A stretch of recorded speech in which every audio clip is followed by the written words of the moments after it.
My name is Dr. Carrie Richardson. I am currently an associate professor of medicine at Northwestern University. I'm in the Division of Rheumatology. I'm the co-director of the Northwestern Scleroderma Center, and I graduated from McAuley in 2002.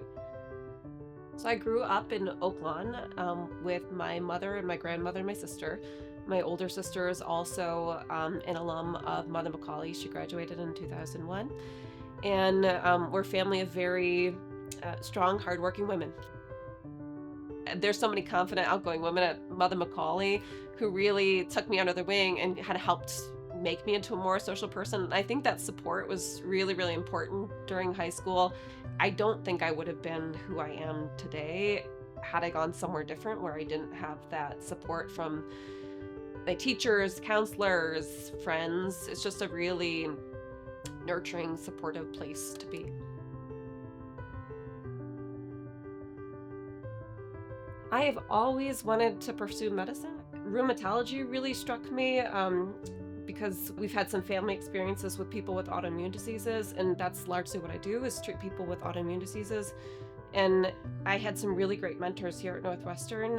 One of them was Monique Hinchcliffe, who really helped mentor me in scleroderma and introduced me to this world. And that's really my main focus now is treating people with scleroderma, which is a full body autoimmune disease where people get hard skin and they also get hardening of the lungs and other organ systems.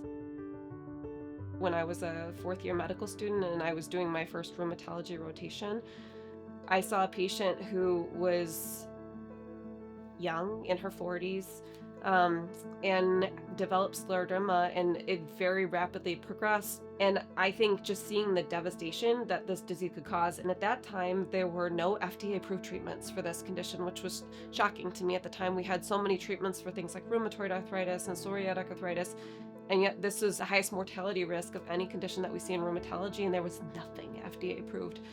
And I think that was just totally devastating to me, and devastating to her, obviously. But the worst feeling as a doctor is being there and being unable to do something as we're trained to want to fix the problem. So from then on, I knew I wanted to care for people with scleroderma, and we're working on clinical trials to help develop new treatments. So I love caring for those patients, and I also am really excited about helping to make the future better so that this disease is not as devastating.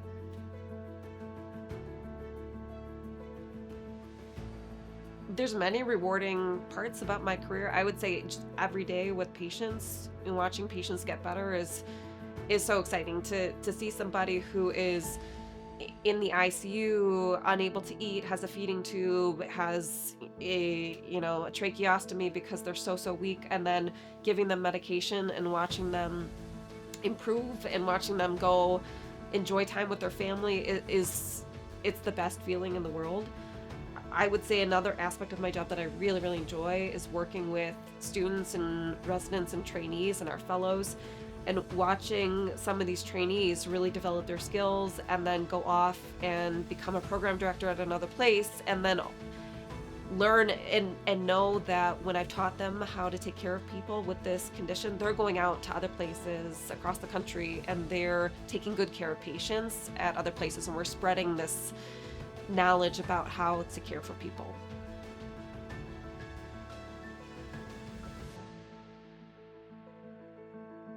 I think the Mercy values are a really good foundation for how you would approach the world and approach your career. I think there comes times in your career when sometimes things don't work out the way that you want or expected, and I think you have to conduct yourself with principles and with that dignity that you have and the foundation that you're doing the right thing even in the face of challenges. I think it does help sustain you in those difficult times.